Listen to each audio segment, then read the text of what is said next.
Jake Green is a hotshot gambler, long on audacity and short on common sense. Jake served 7 years in jail for a crime he didn't commit after taking the rap for a mean crime boss, Dorothy Maka. Upon his release, he takes on Maka in a private casino game, causes humiliation, and wins.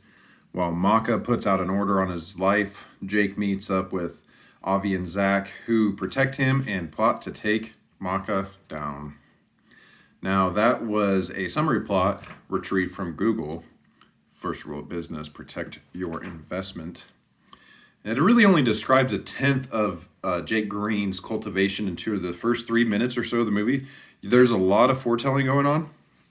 A better synopsis, kind of broken up, is Jake Green is released from jail. However, it kind of flash forwards 2 years later. His former boss, Maka, again, is now running a casino, and Jake uses this new formula he's discovered to take millions from him, from his casino. As he's leaving, he collapses, finding out that he has this super rare disease and basically has 3 days to live. He meets Avi and Zach, who say they can help him as long as Jake gives them all of his previous winnings and tells them about said formula. He reluctantly agrees because he basically has 3 days to live. And skipping through the movie, several crime bosses appear,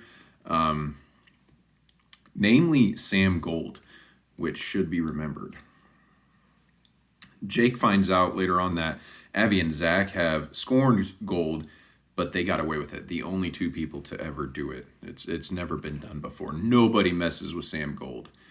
And this movie has several psychological elements in it. From altruism, the ego, you have the super ego because of social psychology.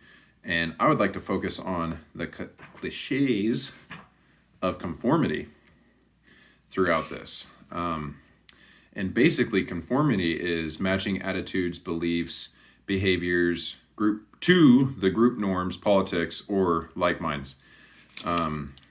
It's conscious and subconscious, has a lot to do with your personality, well, how you act. In order to fit in with a group, it's a response that's real or imagined, and because of expectations of group pressure. So, say you watch a movie and they order a coffee, 2 creams and 3 sugars. So you subconsciously order that just to kind of fit in or sound cool. Or when you're at a bar, you lean over, you got your money out, even though that's super rude. You saw it in a movie, so you want to do it.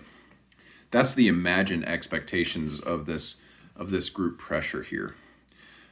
We see the conformity in Revolver with gangsters kind of pretending that they're in charge, they're in control because they took over a business. Maka in his casino. There's other examples, but spoilers. Hitman and never missing their shot kind of thing. Bodyguards doing everything that they're asked. And then, of course, Jake Green, who is this chess player, being the smartest person in the room. Or so he thinks. Eventually, later on in the movie, Jake also tells the brothers about his prison time. He was in solitary, and on one side of his cell, he intercepted books. On one side of his cell was a master chess player, and the other side was a con man.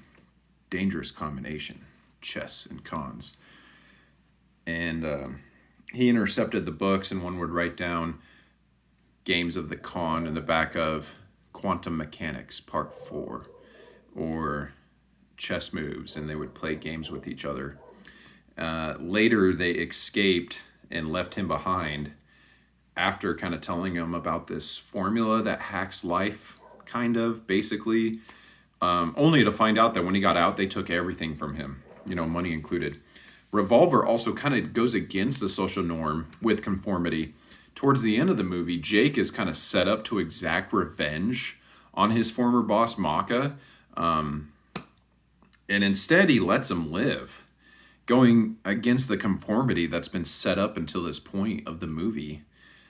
And as he's leaving his boss's room, he gets into the elevator, which, ego, And he starts telling himself, talking into a mirror, that he is not in control anymore. I am. And ooh, lost my notes. And then this goes back to Sam Gold.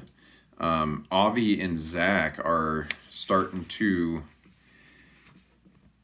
be a little bit more open with Jake Green as he goes back to the room that they're in. They're in the lobby of Maka's house. He lives in a casino, and starts playing a chess game with him. And flashbacks about these certain books lying around or certain moves that he's made. Avi and Zach kind of reveal that they were the two cellmates that Jake had. And then they also started kind of revealing that they are Sam Gold. Hence the reason that they got away with scorning him. Like, you can't really scorn yourself. They admit to running the greatest con, Sam Gold, the illusion, and that basically Jake conformed to their ideas that they presented them in prison. But he started to think for himself, and not really subconsciously, a good and bad thing that the movie points out, by letting Maka live. And that Sam Gold is in all of us. You need to be over the ego, even though this is about conformity and not the ego. And we were always going to take you with us, Jake. You just weren't willing to hear how hard that was going to be. Checkmate.